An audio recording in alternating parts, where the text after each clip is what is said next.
Hey, what's up everybody? I'm MTGJoeD. I play games and I write stuff. Today, we're gonna take a look at a Magic the Gathering deck that has probably brought me the most enjoyment out of any deck I've played in Standard in a long time. Like, since Putnota. Let's get a few things out of the way and then we'll dive right into the deck tech. First, this video is a companion to an article I wrote over at quietspeculation.com. There's a link to that in the description below. And if you don't feel like sitting through the whole video, or maybe written material is more your bag, go ahead and read that. Read it anyway. Second, I stream on Twitch every Wednesday, Friday, and Sunday. And at least until it rotates, you'll probably be seeing me play this deck a lot of the time. So come say hi. Third, I would super appreciate it if you hit that subscribe button. I'm trying to get to 500 subscribers by April of 2021, and the support would mean a lot to me. And fourth, huge shout out to Twitch user Lord Willix, who stopped by my stream and actually sent me the original list for this. You can find a link to their Twitch as well as their updated list for this deck in the description below. Thank you, Lord Willix, for sending me this hilarious pile of cards. Okay, great, let's dig into it. First, I'll spend a little bit talking about the cards in the deck, and then we will move into some gameplay, as is tradition. If you want to skip ahead straight to the gameplay, this video should be broken up into chapters to make that easier for you to do so. And you can find the little timecode thingies also in the description. Okay, let's get started. Let's take a look at Offspring's Revenge. Now, this is obviously the namesake of the deck, and having one on the table is chef's kiss, crazy fun time. It's 5 mana, it's Mardu, and let's just read it. At the beginning of combat on your turn, exile target red, white, or black creature card from your graveyard. Create a token that's a copy of that card, except it's 1/1. It gains haste until your next turn. So of course, we're jamming the deck full of creatures that have good, valuable payoffs, and everything else in the deck is to set up and support getting an Offspring Revenge out and having a just silly, hilarious time. Another awesome enchantment we have is Tymaret Calls the Dead. So, Tymaret Calls the Dead is one of the big Offspring's Revenge enablers in the deck. It's one of the coolest sagas out of Theros Beyond Death, in my opinion. And all 3 of the modes are super useful in this deck. 3 modes? 3 chapters? You know, whatever. Each step on the saga is useful for us. 1 and 2, you're milling cards into your graveyard, and then you get an option to exile a creature or enchantment to get a 2/2 zombie. I always try to exile an enchantment if possible, because we want to leave as many creatures in the bin as possible for our Offspring Revenge. But, you know, sometimes in a pinch, you do have to exile your least useful creature. And that'll get you a 2/2 zombie, which is super useful as a blocker. Or, if you get to hang on to them, it's step 3, you gain X life, and you get to scry X, where X is the amount of zombies you control, which can be super handy if you're still trying to dig to your Offspring's Revenge. And then we're running 3 Doom Foretold. And if I'm being honest, I'm not sure this deck has to be running Doom Foretold. Like, it's not your typical Doom Foretold deck, but casting a Doom Foretold is fun, man. Most of the time here, in my experience, it's gonna be acting as like a 4 mana removal spell. But, you know, if your opponent's board is super full and you've got a lot of creatures on the board, then this is just fantastic. You can sack your own creatures to fill up the bin for your Offspring's Revenge. You can sacrifice your 1 of Treacherous Blessing, which is another card we're running. We'll talk about that in a second. And, you know, it's just a huge headache for your opponent if they've built up a board. And if they don't have a board, you're still going to draw a card and get a knight. And drawing cards, that's pretty great, right? Like I said, we're running a 1 of Treacherous Blessing, which in my experience, I do tend to draw most games. I don't know if that's going to be typical, but, you know, worst case, it's good food for your Tymaret Calls the Dead. Best case, you're drawing 3 cards. Seems good. Well, that's our enchantment package. And I must say, it's quite enchanting, am I right? That was dumb. Let's talk about creatures. To start out with, we have a playset of probably my favorite creature in Standard right now. It's one I've been writing a lot about at Quiet Speculation and ranting about on stream, but Skyclave Apparition. We're running a playset of this powerhouse, and I have to say, it is fantastic in this deck. Being able to exile an opponent's permanent that costs 4 or less is super significant in the standard environment. And there's so many times I find myself stoked that I was able to exile something like, I don't know, a Lotus Cobra or an enchantment that they're going to be able to get more value out of. And, you know, even though they remove my Skyclave Apparition almost immediately, they still just have a token that doesn't have the ability that was a pain in my butt in the first place. So Skyclave Apparition just on its own does a ton of work, but when you're bringing it back with your Offspring's Revenge, you're getting double the exile value. Ugh. Another cool creature we're running, which I've also written about recently, is the Ox of Agonis. Agonis? Agonis? Ox of Agonis. It's a cool ox. We're only running one of them, but you're still gonna see this a bunch during the game, most likely, because of its escape ability. And its escape ability is fantastic in this deck, because you want to be discarding cards sometimes to dump creatures into your graveyard for Offspring's Revenge, or you run out of cards and you really need to try to draw something. There's the Ox. And on the off chance that you bring it back with your Offspring's Revenge instead of paying the escape, it's still pretty good. Drawing 3 cards is super good value. And in this deck, discarding your hand really isn't a huge downside, because, you know, we're trying to fill that bin. We're also running a one of Draina, the Last Blood Chief, which shout out to fellow streamer, Mr. Ocean MTG, for suggesting in our Discord the other day. And I've actually been really liking this as a one of. It's really fun to be able to bring this out of the graveyard with Offspring's Revenge, and then make your opponent choose a creature from your graveyard to bring back. So that's been pretty good value. And the few times I've hard casted it, really liked having a big flyer. My cat's meowing. What are you meowing about? And we've also got a one of Harmonious Archon in the deck. And this is a card I'm not like super sold on necessarily. Although I just checked Lord Willix's updated list and they're running 2 now, so maybe I'm misevaluating it. I've just been kind of underwhelmed most of the times that I've gotten it back with Offspring's Revenge. But on the times that you do get it out and it's good, it's really good. So, worth thinking about.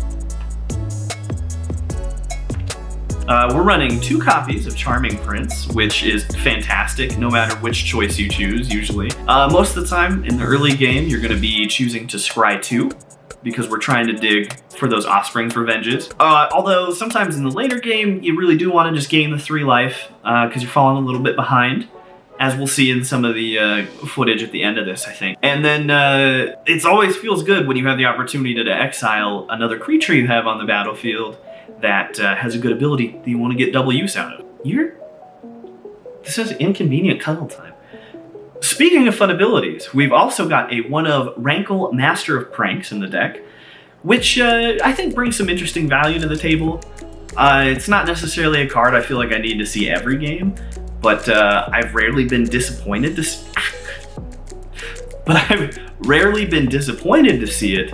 And most of the time it feels super good to be able to discard another creature into your bin while also making your opponent discard.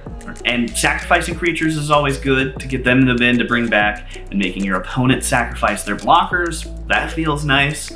And so I hate letting our opponents draw a card, but you know, the drawing a card, that's a good one too. And then we've got a playset of Mire Triton, which is probably one of the most useful cards in the deck, because it's going to mill 2 cards into your graveyard to help set up your Offspring's Revenge.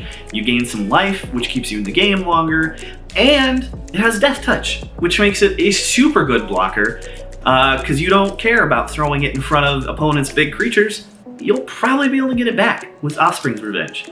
Super useful. And speaking of useful, we've also got a playset of Acquisitions Expert. Acquisitions Expert in this deck is only going to be showing you 1 card at a time, but that's fine. 1's enough. You're making your opponent's hand go down, and you're going to be able to recur the Acquisitions Expert down the line, stripping cards away from your opponent and giving you more time to do all kinds of silly fun things. The deck's also running a couple of instants and sorceries. We got a one of Blood Chief's Thirst, because sometimes you just gotta use removal like that. There's an Inscription of Ruin, which can be useful for all 3 of its different modes, depending on where you're at in the game.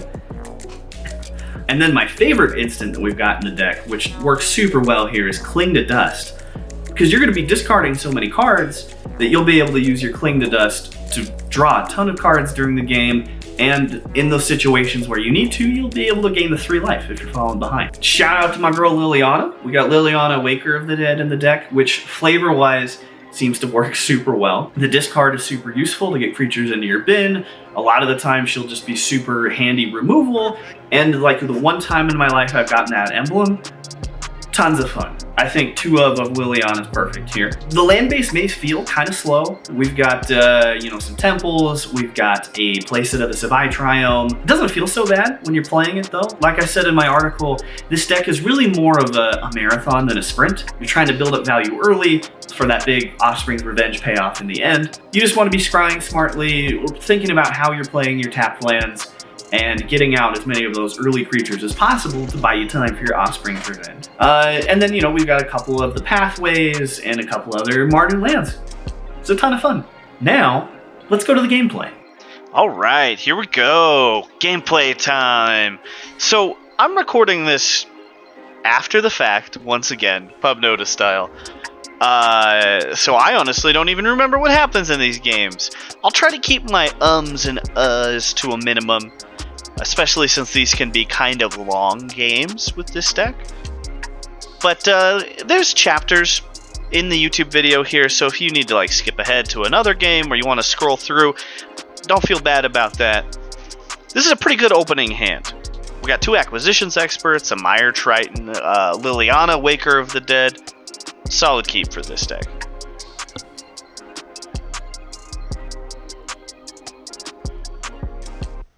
Opponent, leading with a Temple of Deceit. There's a lot of blue-black going on in Standard. Hey, it's my favorite card. We'll leave that on top for sure.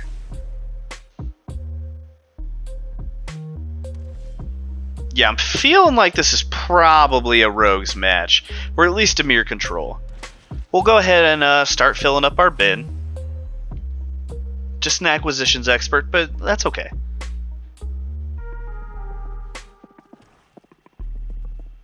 I found that getting rid of Rogues and Mirror players cards pretty good. So 3 acquisition experts, not a bad place to be at.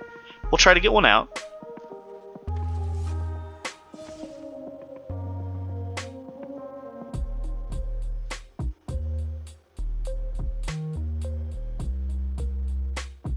Opponent's got to do a big think.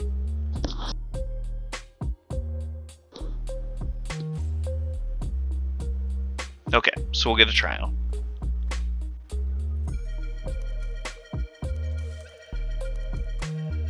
Waiting on the land, because I'm trying to be like a proper paper player here.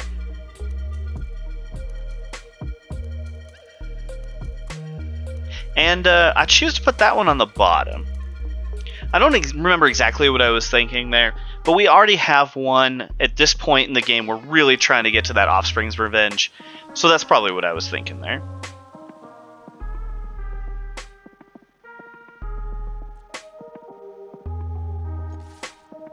We'll do an attack, see if we can bait out some of their probable flash creatures. We still don't have confirmation if this is Rogues or the more control build. If there's a counterspell, Lily's gonna get it. Yep, didn't say please. Okay. They're making us mill, which in this deck, not always the worst thing. Only a disappointment if they hit all 3 of your Offspring's Revenge between you and them milling. That can happen. I think running 4 Offspring's Revenge might be the proper call, actually, because of that. They've got to Cling to Dust out.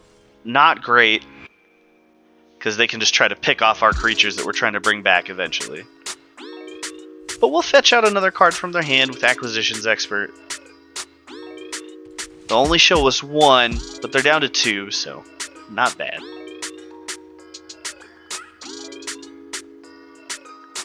Alright, get a Heartless Act out. We're chipping away. Let's draw some cards. And hope their last card in hand isn't a counterspell. And it is. Boo. That's okay. We won't lose life now.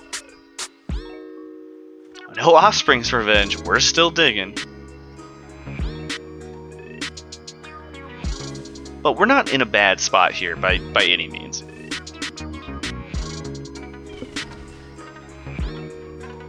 Nothing to cast that poor Skyclave apparition on, though.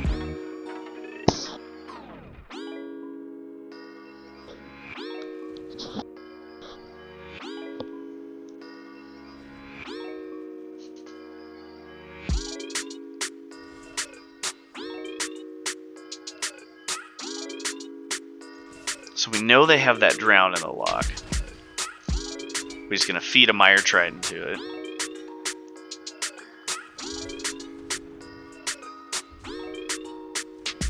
Which, they're trying to hold on to it for something better, which is fair. There's an Offspring's Revenge in the bin. They know what we're trying.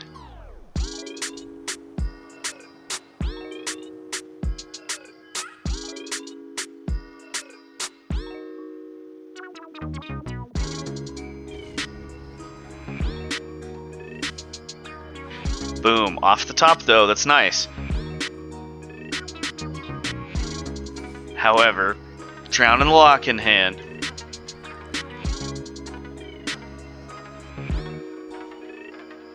So, we're not going to just throw it into that. That is our win con, after all. Not that we're very far behind. We do try to sacrifice the Skyclave Apparition to it here. Our plan works.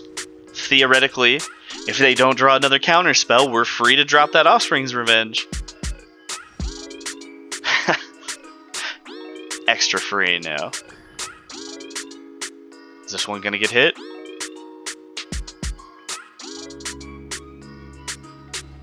And it hits the table.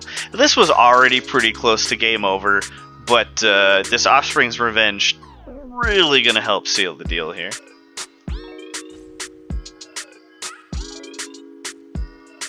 They can only pick so much out with that Cling to Dust. So.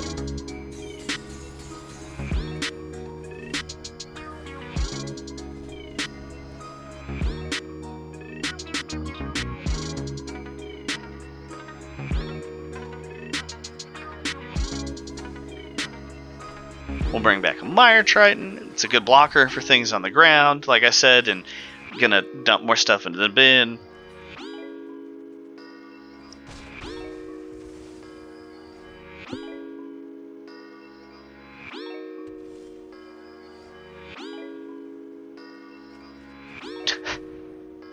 It's a little bit overkill if it hits. It's not going to. I've had 3 Offspring's Revenge out at one point, and that'll just empty your graveyard. So, you know, 1's really all you need. 2 can be fun, though.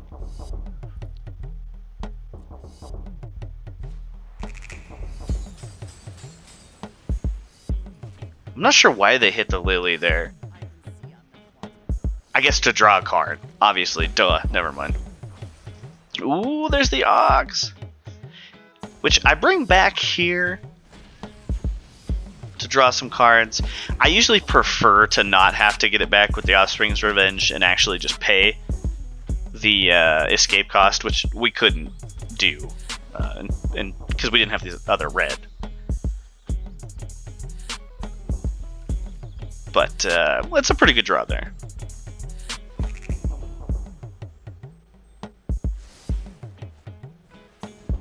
Into the story. That's a really cool card.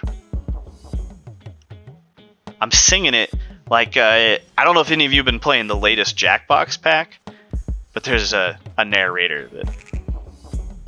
Never mind. You get it if you get it.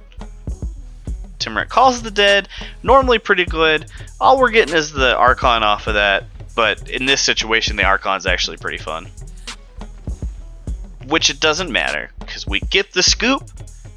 That's a win for us. Hey, we pop up in plat. Nice. Alright, game 2, let's go. It's 11:41 at night as I'm recording this, and I need to get this done by morning. Finger guns. Okay, 2 Mire Tritons, a Doom Foretold, plenty of lands in the colors we need. It's a keep. As I almost hit mulligan. Oof. Venerable Knight. Not exactly what we're looking to see if we don't have any kind of removal. Hopefully the Doom Foretold helps us out here, but if they're playing Knights, that's a pretty aggressive deck. And we do tend to suffer against aggressive decks if we can't set up quickly enough. But we'll throw down a Mire Triton. You know, good blocker, helps fill the graveyard. Death Touch, super useful when they're beefing up their creatures.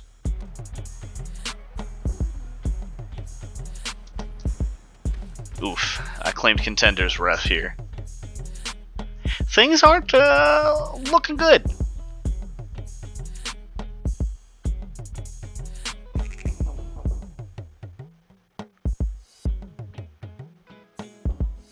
They got to do a bit of a think, which is fair.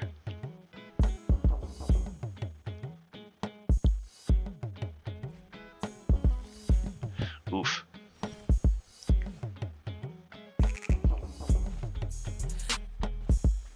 Yeah, you see me thinking there. We don't have anything to do with 3 mana, so playing the Temple's fine. Try to get down another good blocker.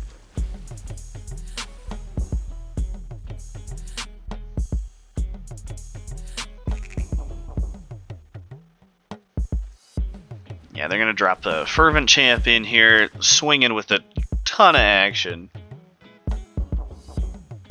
Really don't want to see something like an Embercleave. They couldn't do that here, right? With their lands. Oh, wait. Haha! The thing we didn't want to see. Gotta believe in the cleave, though. Can't hate that. I've cast enough Embercleaves in my life that, you know, what are you gonna do? And we're giving opponent the good game. No way out of that one. On to the next game. Alright, let's go game 3. Shout out to opponent Will there. They're rocking the cool Gideon. Let's take a look at this hand. That's a little rough. I mean, I like the 3 lands. Bloodchief's Thirst is pretty handy. Let's see what I do. We're going against Orion.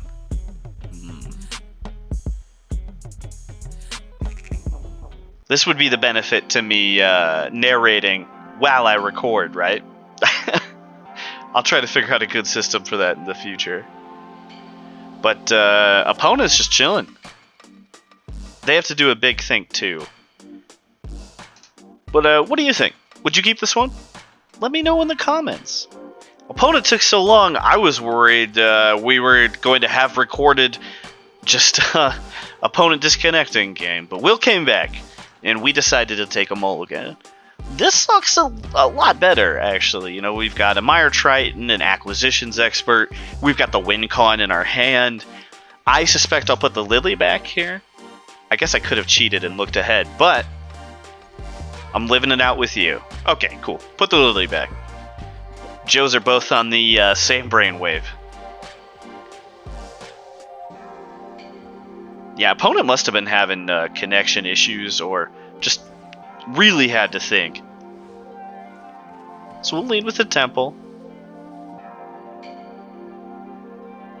Doing a big think about the Treacherous Blessing, but I decided I want to draw the cards. We'll keep that on top. Seems like a good choice.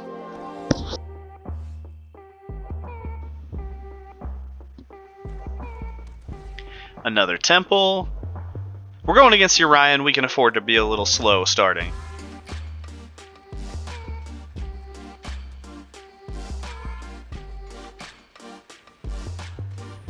They go ahead and put Orion in their hand. This is a matchup where it's good to get Acquisitions Experts out early.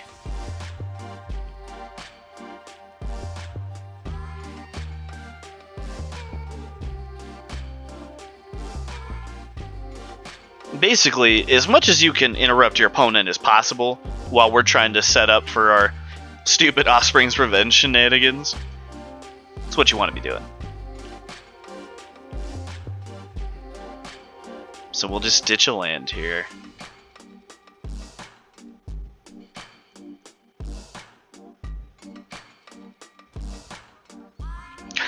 You can see my cursor impatiently clicking. I get so fidgety when I'm playing Arena sometimes, especially in these longer matches. So you're probably going to see that a lot, me just clicking around the map, trying to keep that hand busy. So we'll drop another temple. No reason not to, really. Put a land on the bottom. We got enough.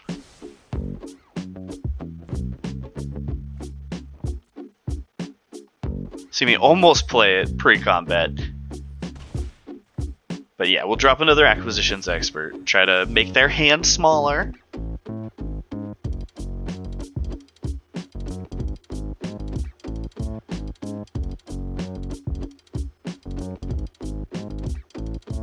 What you thinking, Will? Murderous Rider, okay.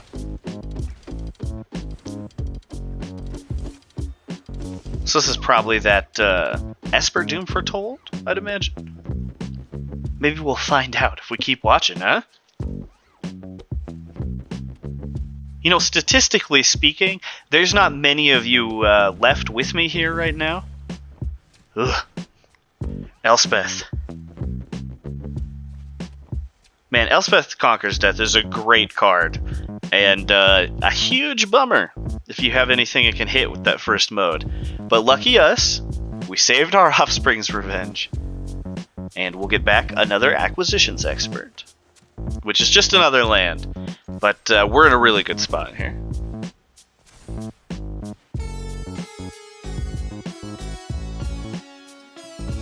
Especially if opponent keeps drawing more land.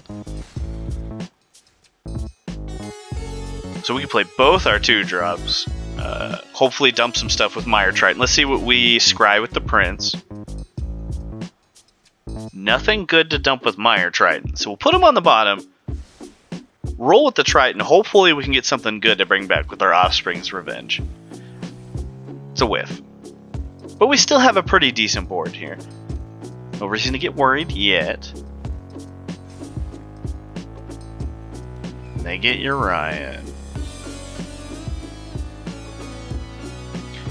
Which is a bummer, because now they can target our Offspring's Revenge when that comes back.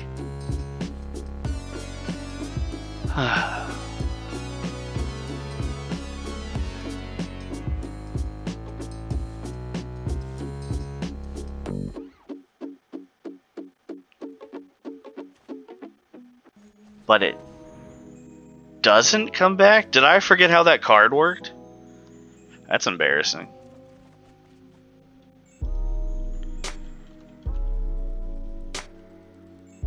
I'm leaving this in. You know, I'm not perfect.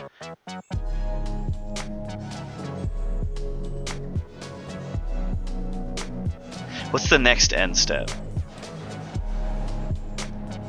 Wait.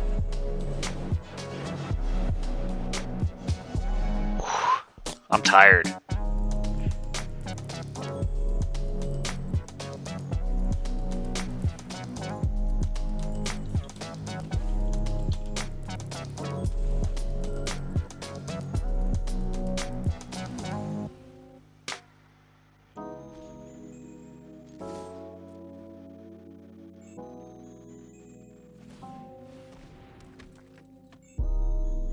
Making a blocker. Nice.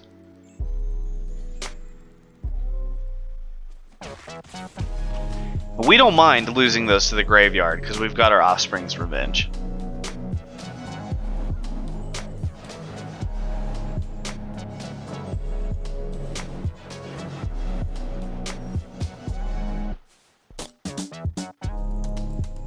Drawn is pretty awesome here. More useful the more creatures we have when paired with Offspring's Revenge, but it's not bad.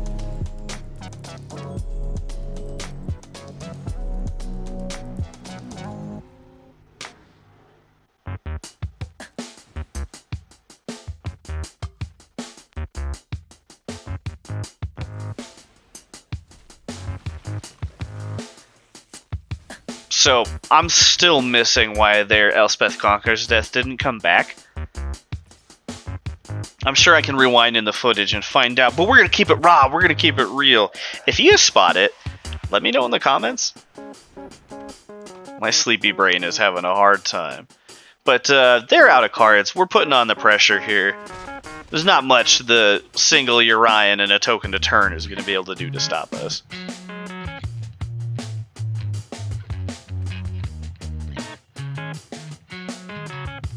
Yeah, they're looking at the board. No reason to block.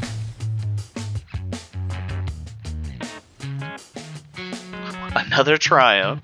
Not super useful, but we're way ahead anyway at this point. Just a Charming Prince to bring back. So let's cycle, see what we can get. Nice. Hopefully that dumps something good for us.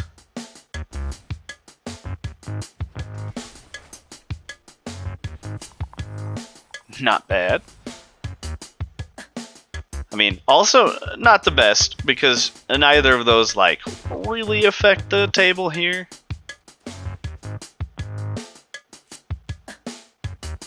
Yeah, so we bring back the Prince. Gonna do a scry.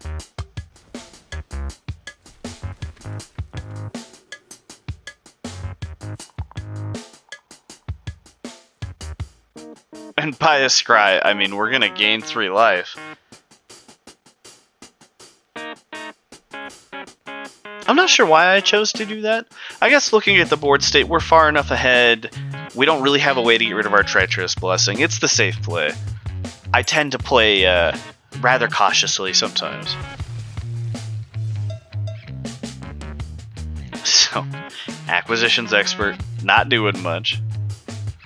But it's a decent beater when you get it brought back with Drano. We'll save that Triome to cycle. But there I am staring at my graveyard like, please, I need more things to bring back.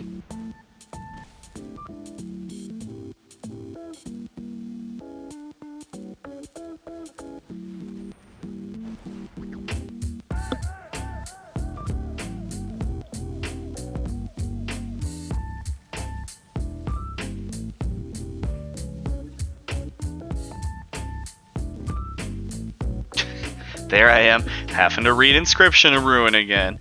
They got the Solemn Silurium come out. I did not say that right. You know what I'm talking about, though.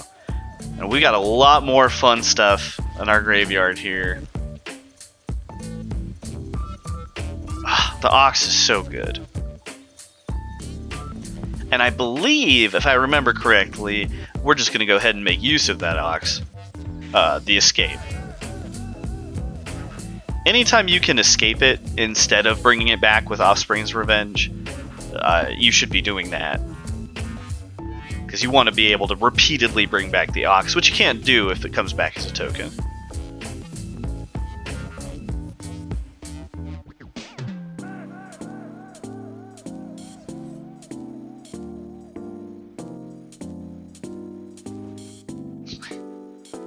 I was thinking real hard about using that.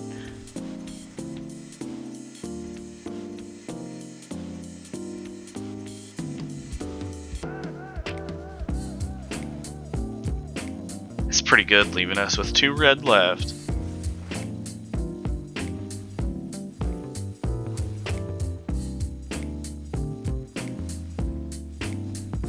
Plenty of zombies.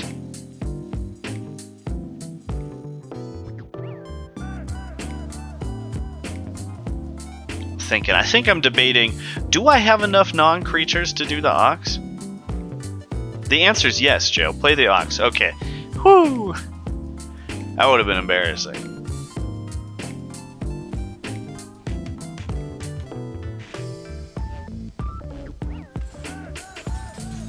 It's honestly just kind of overkill at this point, but pretty fun. Get a big old Ox. We'll draw more cards. They're all lands. But, you know. We have to debate the Archon math there. Not really worth it. Skyclave's great, though, because we can hit the Simulacrum, and they won't be able to draw a card off it. Feels good.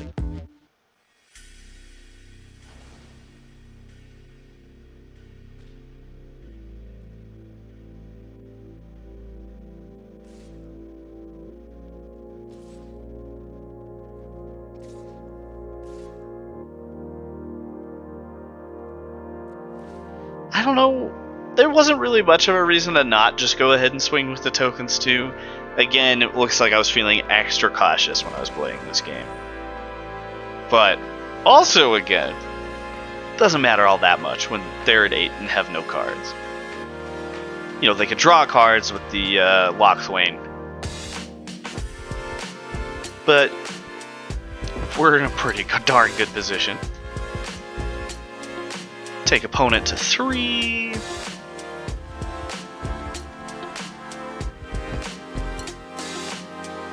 We get one last chance here.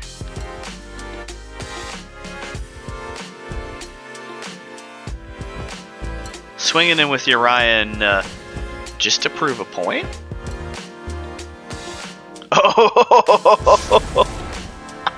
I forgot about that. Oh, that's a really good shatter, this guy. We're still in a really great position with Ox that's escapable. We've got 2 Timorets, drew a Mire Triton off the shatter. But, oh man, if that had come earlier in the game, whew.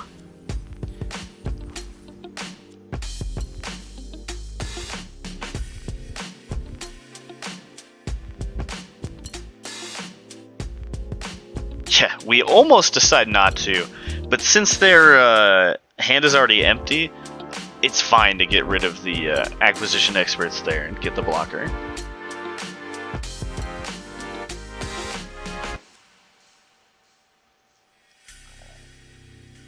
Looks like we're counting the creatures versus other stuff we could dump for Ox.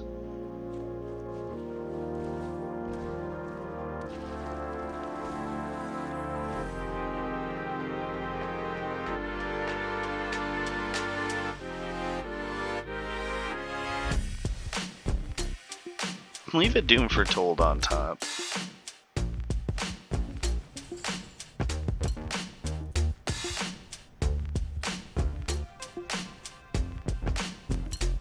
Now we're starting to run the rope. You can tell I was probably a little flustered after that Shatter the Sky.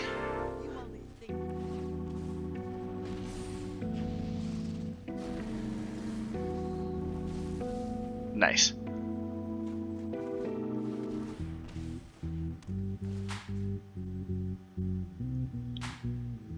Although, I don't know why I was in such a rush to play that. We could have just Skyclaved the Simulacrum again, and that probably would have been the better call. But Drano's more fun.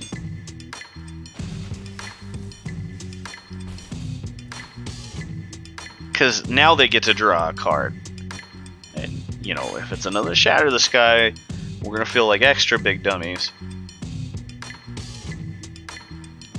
So I think the correct move there definitely would have been to Skyclave there.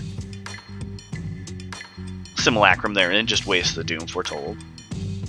Or not even have played it, honestly.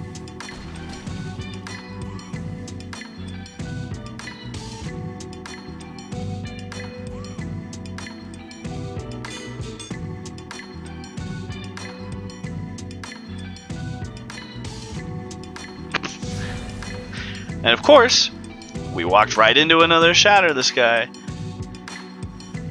Luckily for us, they're at 2 life, so... And the Doom Foretold gets rid of our Treacherous Blessing. But, yeah, we definitely should have Skyclaved the Simulacrum. Say that 10 times fast.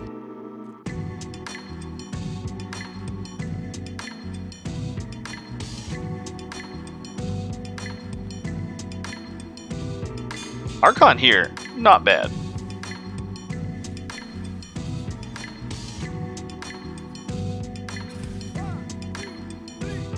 Take a opponent to 1, unless they have some fancy flashable flyer blocker.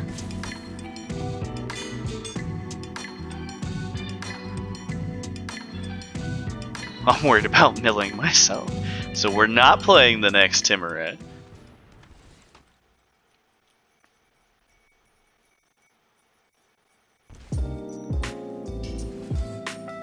Whew! Doom Foretold gets us there. that was kind of a messy ending, but hey, it's a win. Okay, so this video is already at about 40 minutes, and the next game I had recorded was over 17 minutes long. So we're just skipping right to the end. I apologize. Statistically speaking, not many of you were here with me anyway, but I wanted to show off this hilarious end. Look at this board state. Offspring's Revenge has obviously been doing tons of work. This is just silly at this point. If you would like me to upload the game separately, just as a standalone 17-minute video, let me know in the comments. I'd be more than happy to chop that up and upload it for y'all. But I just wanted this one, like, last epic victory to end the video on.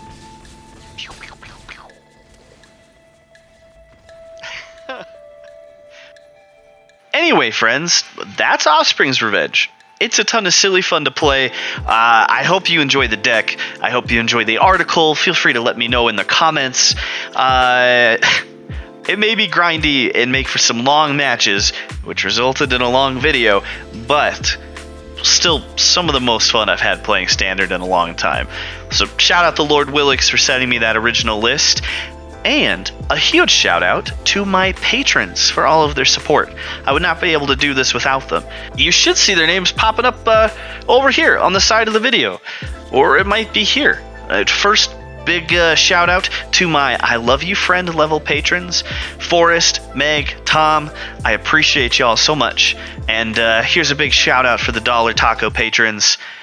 Thank you so much for allowing me to do what I do and buy treats for that cat that you saw in the video earlier. Oh, also, we have shirts and merch with this cool art that Garrobin Monster did. You can find that at teespring.com/stores/MTGJoeD. Can you tell I'm sleepy? And it's like 12:30 in the morning now. I don't know, click the YouTube recommended video next. Have a good rest of your night. Stay safe out there.